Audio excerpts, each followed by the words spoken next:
ছবি দেখাই প্রথমে, কারণ ওয়াকফ অশান্তি দিকে দিকে আর সব থেকে বড় অশান্তির জায়গা, যেটা শুভেন্দু অধিকারী গতকালই বলেছিলেন যে মুর্শিদাবাদ হচ্ছে অশান্তির এপিসেন্টার।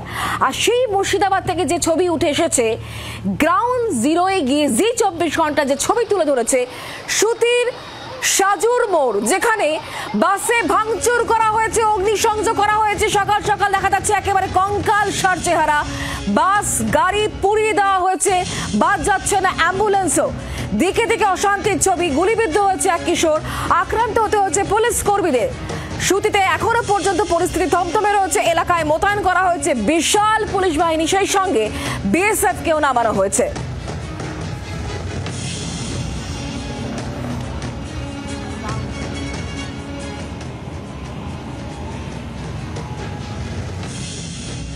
ওয়াকফ আইন বিরোধী হিংস্র প্রতিবাদীদের হাত থেকে বাদ গেল না অ্যাম্বুলেন্স চালক থেকে অ্যাম্বুলেন্সও। গতকালকে একজন পেশেন্টকে কলকাতা থেকে জলপাইগুড়িতে নিয়ে গেছিলেন এক অ্যাম্বুলেন্স চালক, এবং সেই পেশেন্টকে জলপাইগুড়িতে ড্রপ করার পর ফিরছিলেন তিনি, এবং সেই সময় জাতীয় সড়কের এই যে সুতি এলাকার এই যে জাতীয় সড়ক, যেখানে এই অ্যাম্বুলেন্স চালক সেই প্রতিবাদীদের বা আন্দোলনকারী বা বিক্ষোভকারীদের রোষের মুখে পড়ে।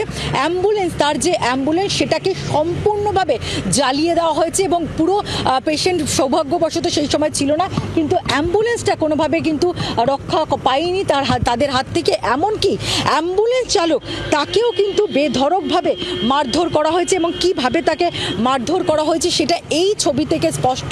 এই অ্যাম্বুলেন্স চালক এই মুহূর্তে সুতির একটি হাসপাতালে ভর্তি রয়েছে, এবং যেটা প্রশ্ন উঠছে যে একটি আইন হয়েছে, একটি আইন পাশ হয়েছে, এবং তার বিরুদ্ধে অনেকের প্রতিবাদ থাকতে পারে, তারা শান্তিপূর্ণভাবে প্রতিবাদ জানাতে পারেন, তারা আদালতের দ্বারস্থ হতে পারেন, কিন্তু এই ধরনের হিংস্র প্রতিবাদ, এই ধরনের হিংস্র আন্দোলন যেখানে কোথাও কাউকে রেয়াত করা হচ্ছে না, সেটা নিয়ে প্রশ্ন উঠছে যে এত সাহস এই আন্দোলনকারীদের আসছে কোথা থেকে।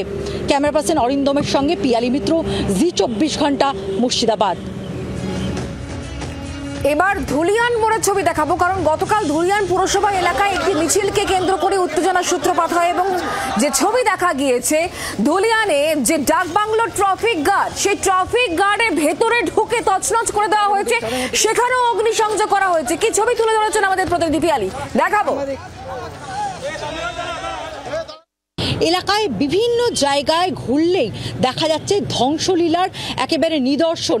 এই মুহূর্তে আমরা যেখানে দাঁড়িয়ে রয়েছি সেটা হচ্ছে একেবারে ধুলিয়ানে, এবং ডাকবাংলো ট্রাফিক গার্ড, এটা জঙ্গিপুর পুলিশ যে জেলা রয়েছে তাদের অন্তর্গত।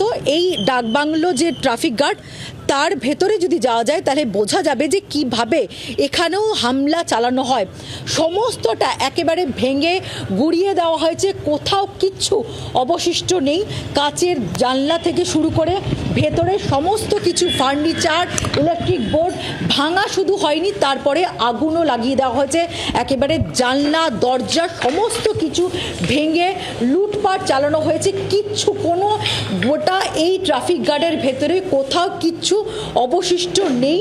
এবং এই যে এই পুরো ছাই, কথায় যেটা বলছিলাম যে একেবারে পুড়িয়ে ছাই করে দেওয়া হয়েছে, সেই ছাই কিন্তু এখানে পড়ে রয়েছে সমস্ত জায়গায়।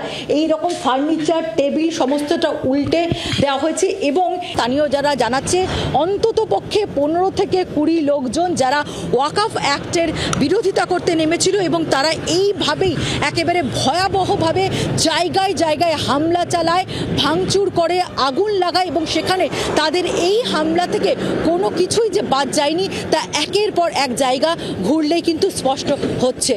ক্যামেরা পার্সন অরিন্দমের সঙ্গে পিয়ালি মিত্র, জি 24 ঘন্টা, মুর্শিদাবাদ।